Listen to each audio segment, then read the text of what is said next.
Baby birds, baby birds, baby birds. Welcome back to the bird's nest. Thank you for joining us once again on Words of Wisdom. It's yours and truly, Wisdom W Wisdom. You can hit me up or the show up at Words from Wisdom in the Twitterverse. We had a great show today, a continuation of our NFL playoff preview. We are going to be recapping the AFC Championship game and the NFC Championship game featuring my very own Philadelphia Eagles with our main man, the myth, the legend, BraHn The Raid King will be here. But first, let's talk a little bit about what we capped on a little bit last time. Let's talk about greatness. And let's talk about why we hate the Patriots so much. I mean, yeah, the Patriots have a very big fan base. They have a very large following, right? And they're diehard Patriot fans. But there are so many people that I know that just dislike the Patriots. They dislike Bill Belichick. They dislike Tom Brady. They hate the way that they carry around their business. They hate how they're so buttoned up all the time. They hate the Patriot way, the Belichick way. They hate it. They can't stand it. Now, why? Why do we hate so many of these things? Well, I'm going to tell you.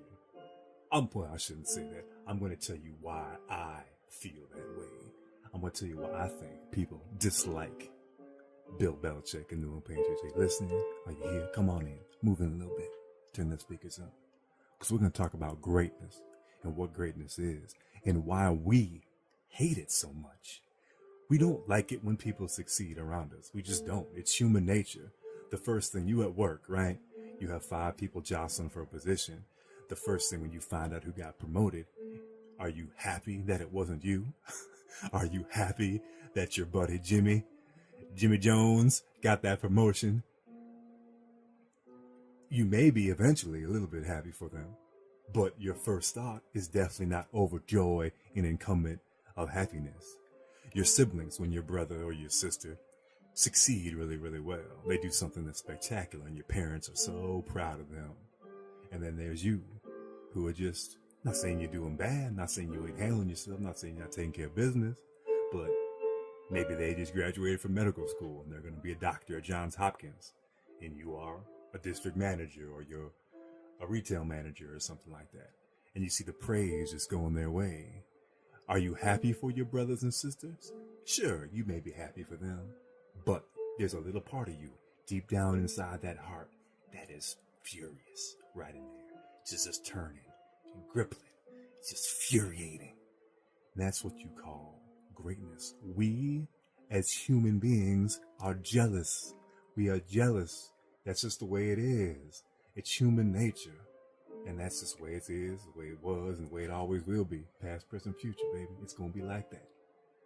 So we need to figure out why. And we already have the answer. We hate greatness. We hate the Patriots. We hate the Patriot way. And that's the truth.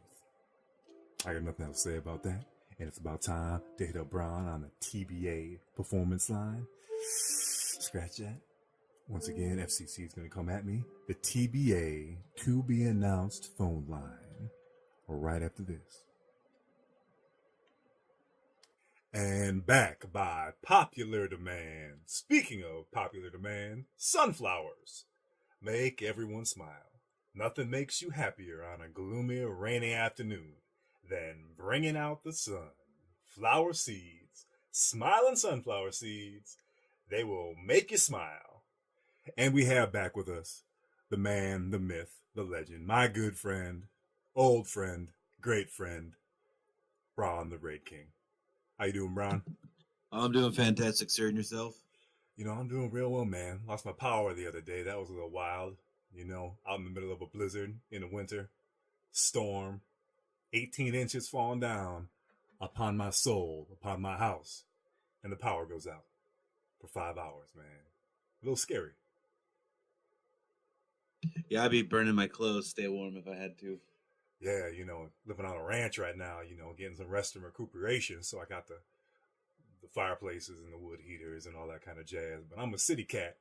So having a city cat kind of fumble around, trying to figure out what side this thing opens and Did you know on a fireplace there's a chute? You gotta like flip a switch to make sure the chute works. Otherwise, you kill yourself in the house. Oh yeah, That. yeah. It's you gotta let the ventilation go out, but also you gotta make sure you get the airflow going in there. It'll keep your fire burning nice and good. Yeah. So I guess if you don't open that chute on the 25th, Santa can't come down. He gets stuck. So that's a helpful hit for all you kids out there. Make sure that chute's open so Santa can get down.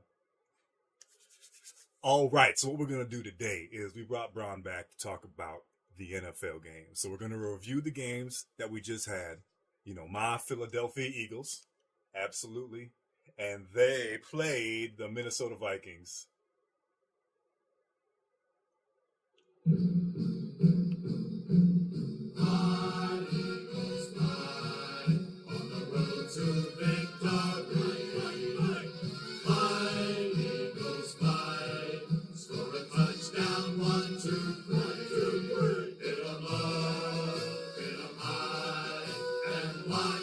Eagles fly, fly, Eagles fly, on the road to victory.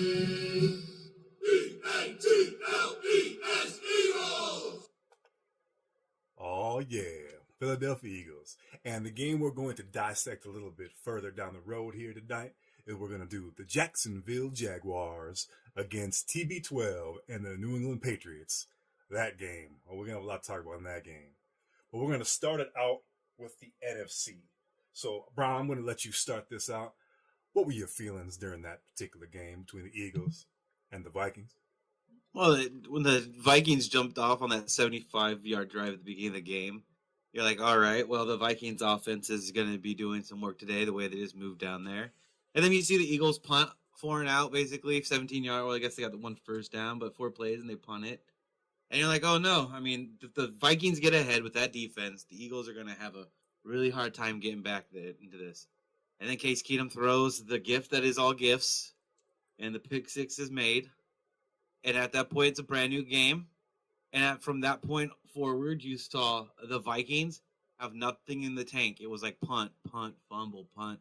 Meanwhile, the Eagles were just marching down, touchdown, points.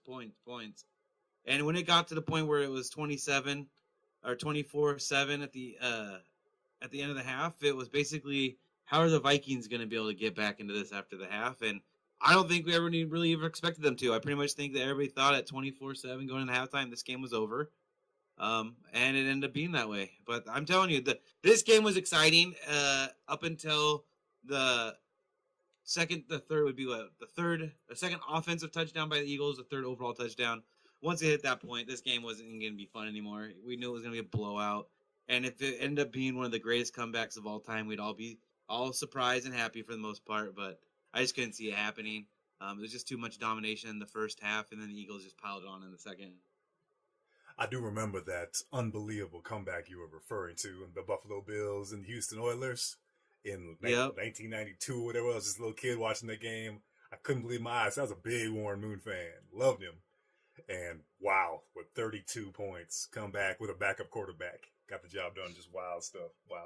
But let's talk about a couple of key points of that, especially in that first half. I mean, I'll be honest with you, brother. At first I was afraid. I was petrified because the Vikings, like you said, just went right down the field. Bing, bang, boom. Like 6 plays, 80 yards, touchdown. Just broke down the Eagles defense like it was butter, man. It was like warm butter just melt with that knife. Just straight down the middle. It was scared the bejesus out of me. It was insane.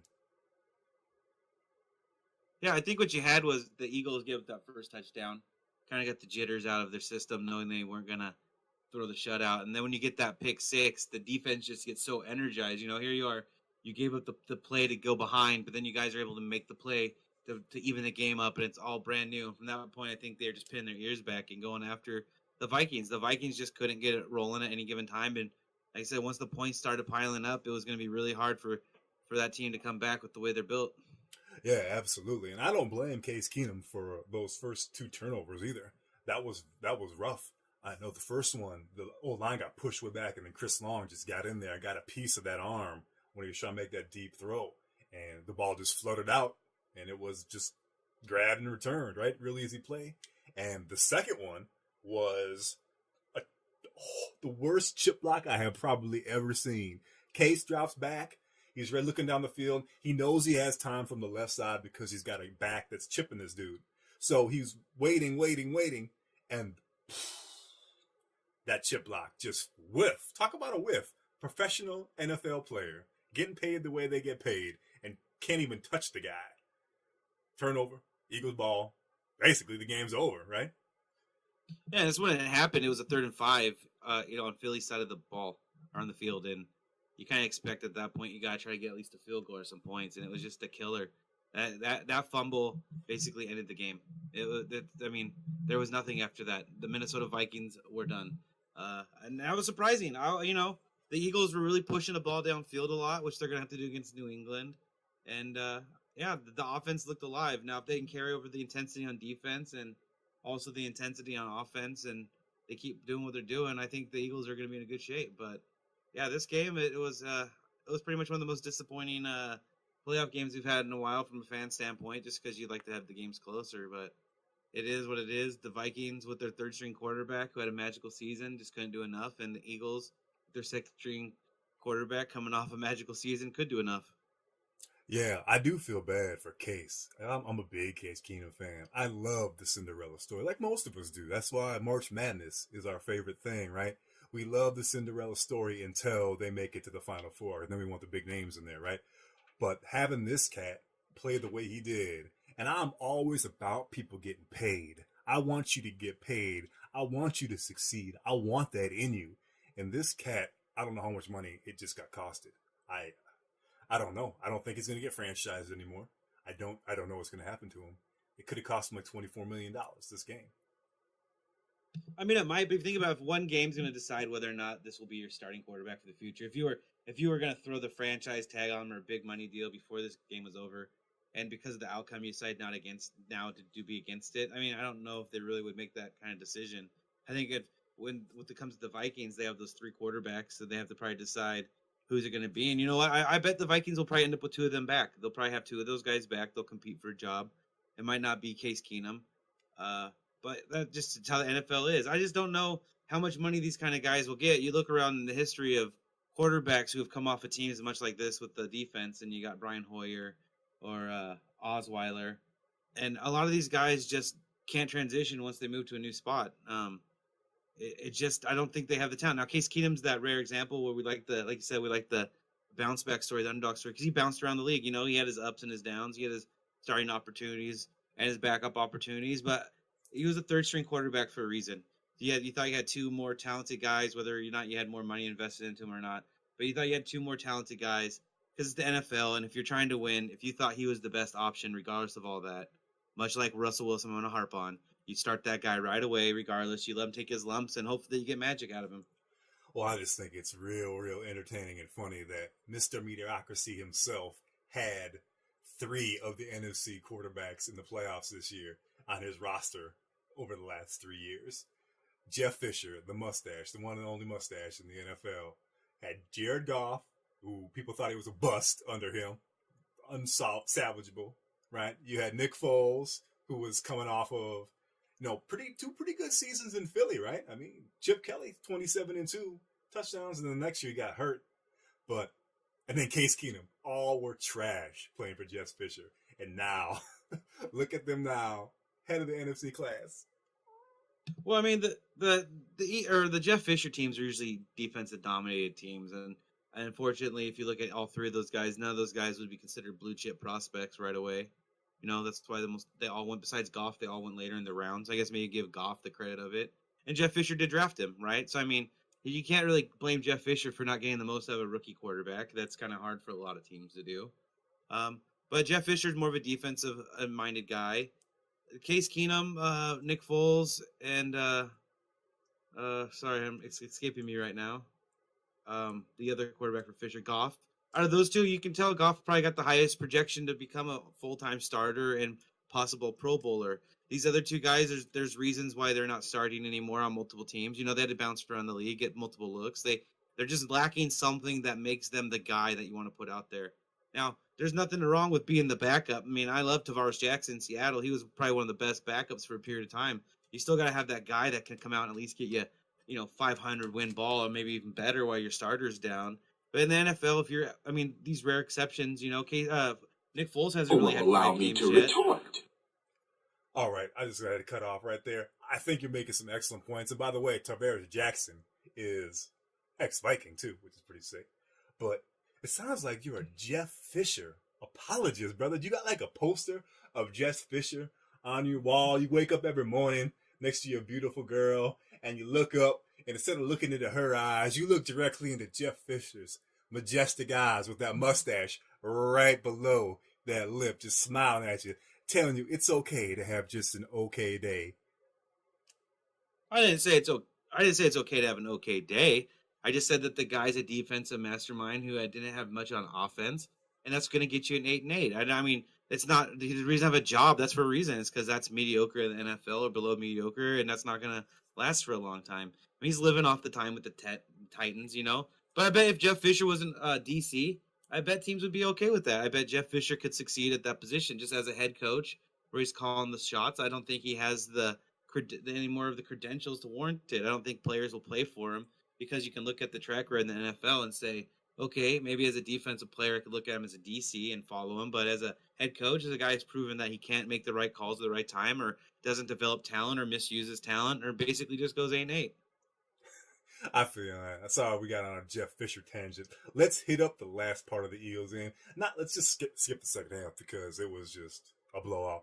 But let's look at two contrasts of the end of the Eagles' first half compared to the end of the Jaguars' first half, and why one team, I feel, won the game and why one team lost the game.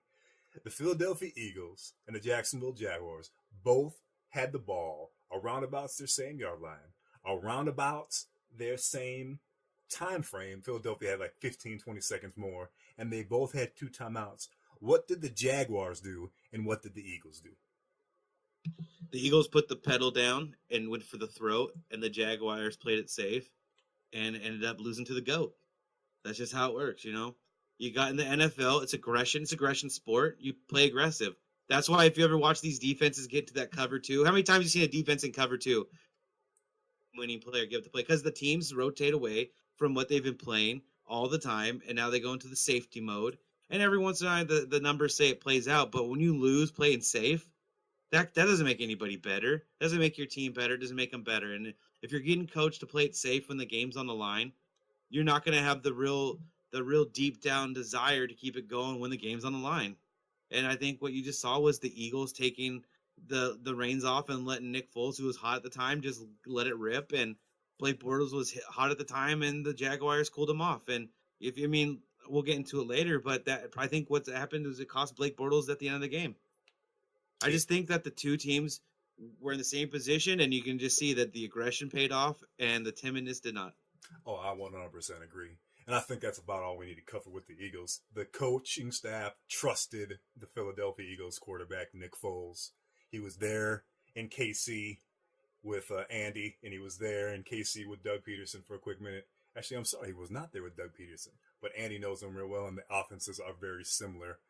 Doug runs the ball a lot more, which is good. But let's go ahead and pop off the Eagles, and we're going to go moving to the New England Patriots versus the Jacksonville Jaguars.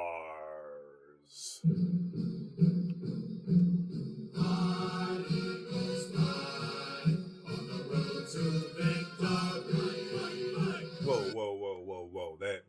That is not the correct production. Zane, that is not the correct production. That was the Eagles fight song again. That was supposed to be for the victor, the New England Patriots. What's going on with that? I'm getting a look saying, yes, you're absolutely correct. I did change that. I'm not playing the New England Patriots fight song anywhere near our show. It is not going to play, and that's a big thing. That greatness thing.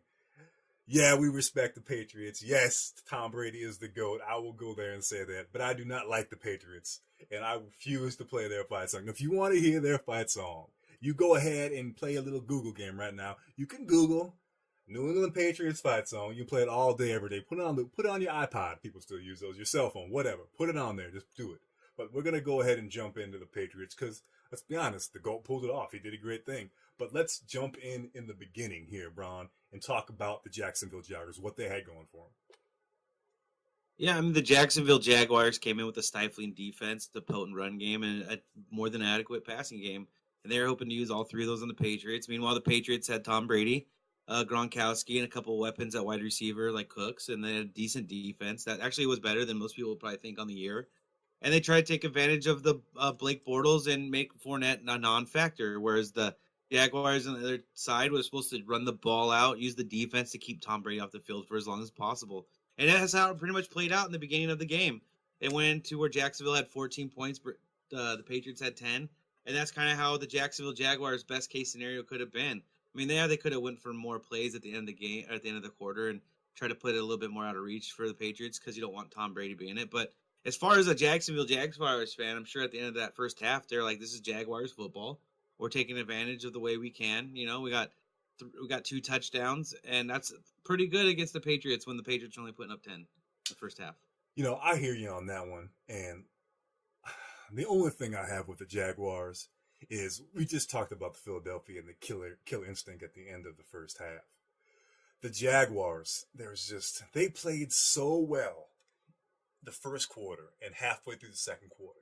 They had so much going for them. Let's be honest.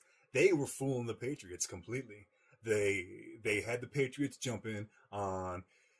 They didn't know if Jacksonville was going to run the ball or pass the ball. They thought Jacksonville was going to run the ball, and they passed it. They thought Jacksonville was going to pass the ball, and they ran it. Those wide open, Mercedes Lewis in the end zone after that chip block he did, spinning off, just wide open, because they thought a draw was coming. Everyone thought a draw was coming. You heard all the gas bags saying, "Oh, I thought that was going to be a draw," because that's what Jacksonville would run in that situation, and they didn't.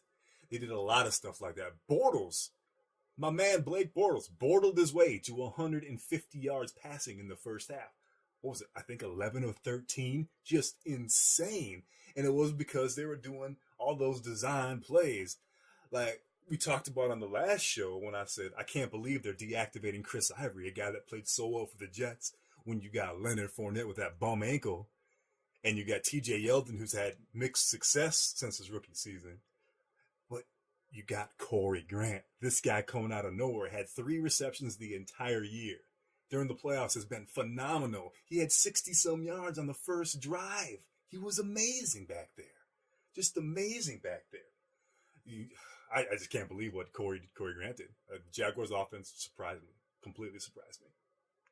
Well, that's exactly what they needed. If you think about what you just said, is that Corey Grant didn't have much game tape on him. And so what does Bill Belichick do? Those guys watch the game tape and they exploit what they think your strengths are. And so if you have a guy that can step up in a big spot that the Patriots maybe were overlooking, that's what you get. You get a guy who burns through and is played in a way that they probably hadn't seen him before. And that's just how you have to do it. That's what the Jaguars are doing. Like you said, they had him off the balance the whole time with the rope-a-dope, running when you should pass when you should run. And then the Patriots were just guessing. Matt Patricia was just guessing over there. You saw how happy he was at the end of the game. He was in a bit of a shock that he was able to keep that defense together for as long as they could, because the Jaguars were just calling the right number all the way until the end of the fourth quarter. And that's I think the 2 biggest drives of the entire game were at the very end, and they're basically telltales of how this one team shouldn't act, and then a telltale of how the other team always acts. Oh, we'll get to that in a little bit. We'll hit that up in some detail the second half, because that's really where it kind of went downhill. But the first sign of real large issues with the Jacksonville Jaguars was, the first one was coming out of that timeout on 3rd and 8. They took that timeout with about 2:50 left in the quarter to go back to the second half, and they got a delay of game coming out of a timeout. Not only was it a delay of game, it was a delayed delay of game. So the refs did not blow the whistle dead. They were all still playing, which I personally have never seen before. I played some football. I watched a lot of football. I didn't play in the NFL, but I played college. And I've never seen a delay game not blown dead. And this was just ridiculous. And that catch Mercedes Lewis made on the sideline, like a shoestring catch, that was a thing of beauty. And it would have put the Jaguars in field goal range, or very close to it, with the first down, with 2 timeouts, with the 2-minute warning. Yeah, and Mercedes probably would have been immortalized if that would have happened. You know, that catch was phenomenal. You had that catch, and then you kick the game-winning field goal right there, and guess what? Or I guess, yeah, the game-winning field goal at that point, right? No, they were down. That's first half. First half. Yeah, first half. Yeah, you go up.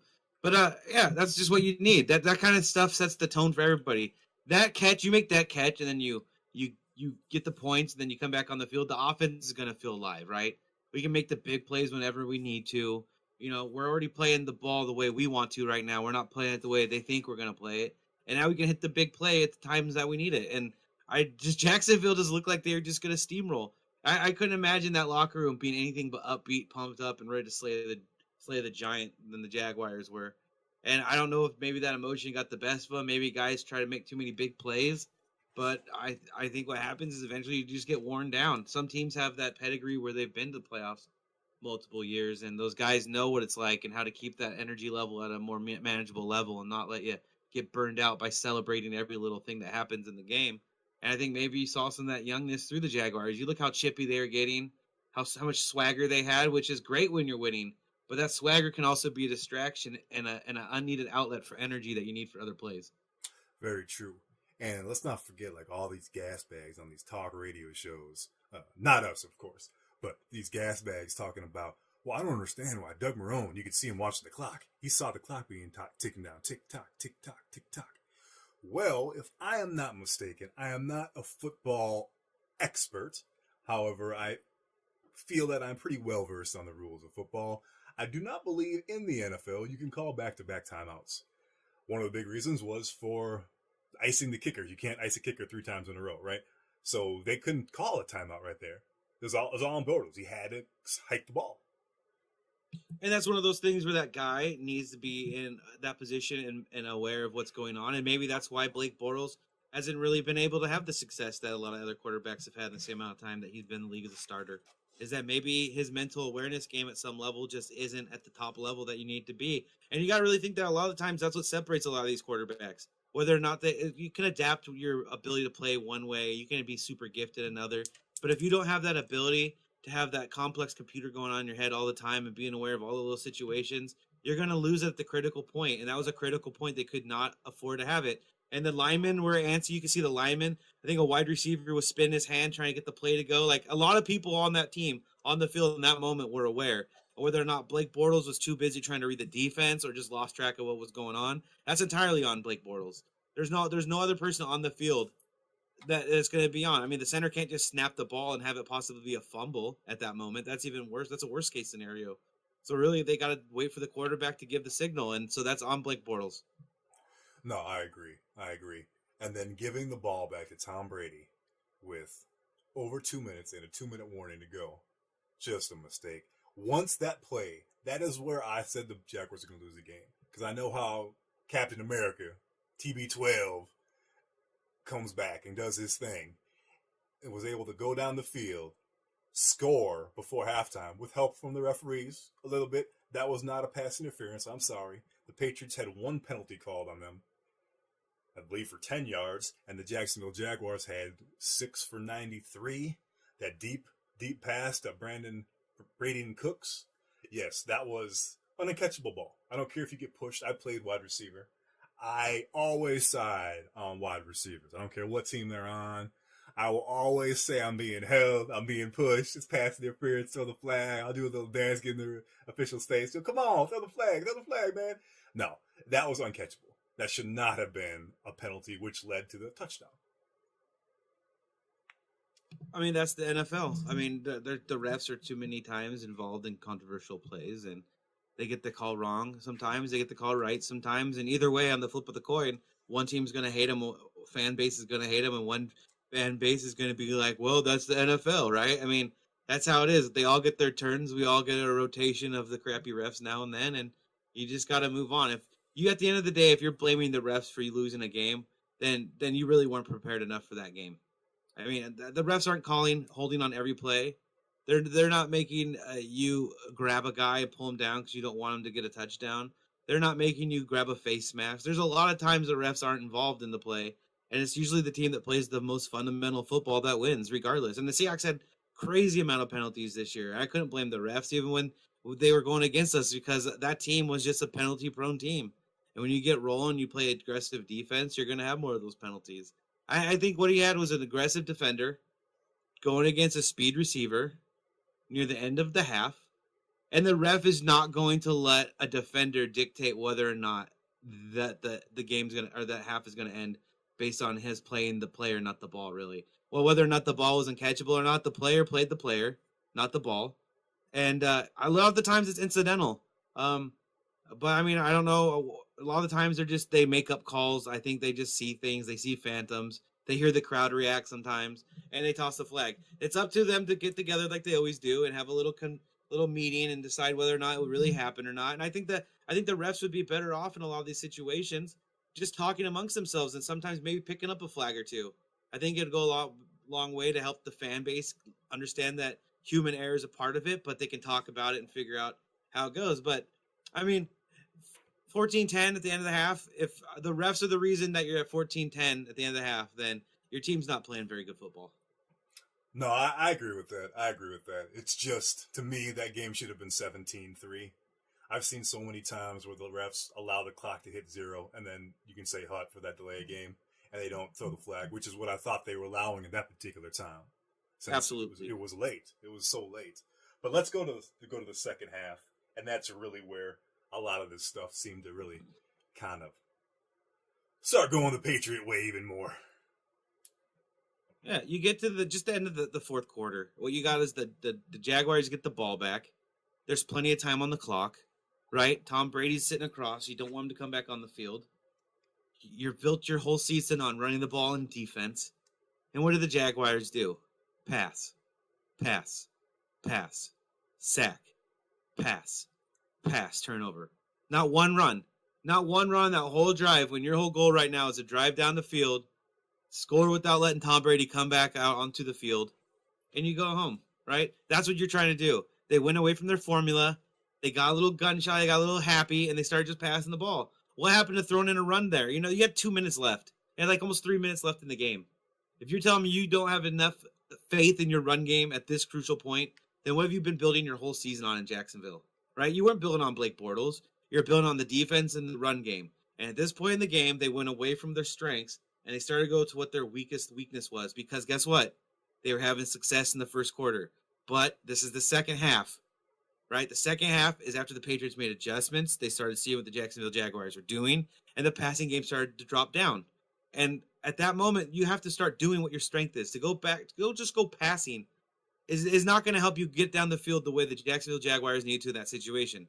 And then, you give it back to Tom Brady. And what does Tom Brady do? Tom Brady ends the game. That's what he does. He's not going to give the ball back to you, right? They're not going to turn the ball back over. They're going to run it out.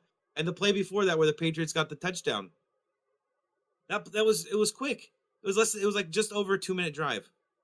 The Patriots were giving the Jacksonville Jaguars so much time. The only difference is Tom Brady crushed the Jacksonville Jaguars defense, I think, on that play.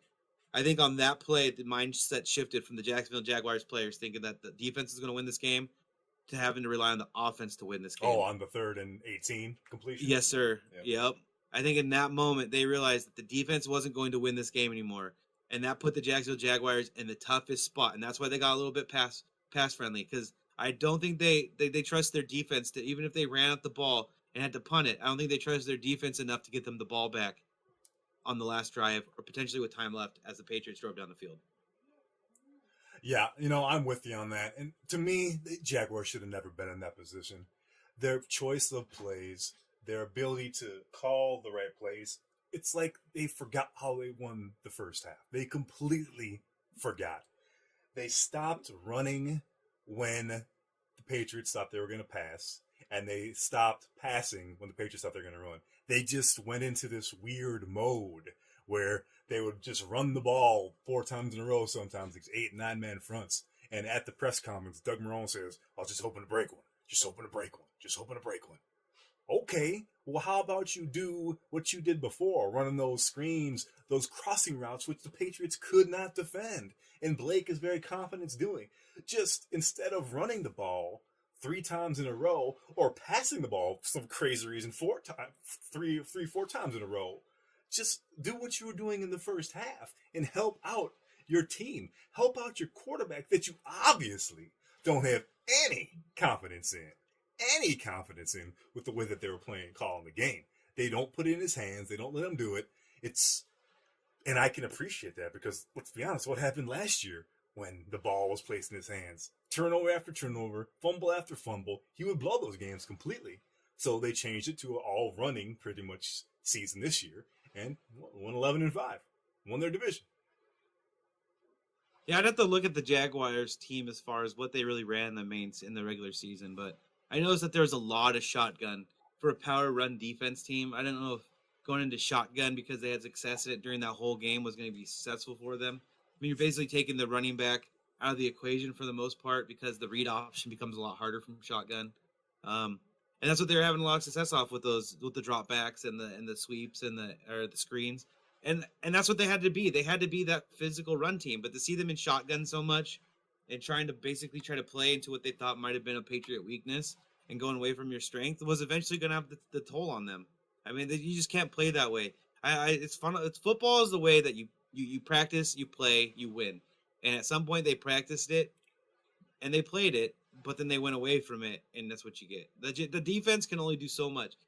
24 points against a Tom Brady offense will most of the time win you the game still. So the Jacksonville Jaguars did a lot on defense. It's just in the crucial drive. I think they're just emotionally spent. I think they'll be better. I think the Jacksonville Jaguars, they maybe make a change at quarterback. Maybe they go and get one of these free agents that can help them be a little bit more aggressive on offense where they don't have to rely on underneath passes and out on the outside of the perimeter passes. Maybe they can push a little bit more downfield, and maybe the Jacksonville Jaguars need that to have a lot of success, but their top two wide receivers are going to be free agents.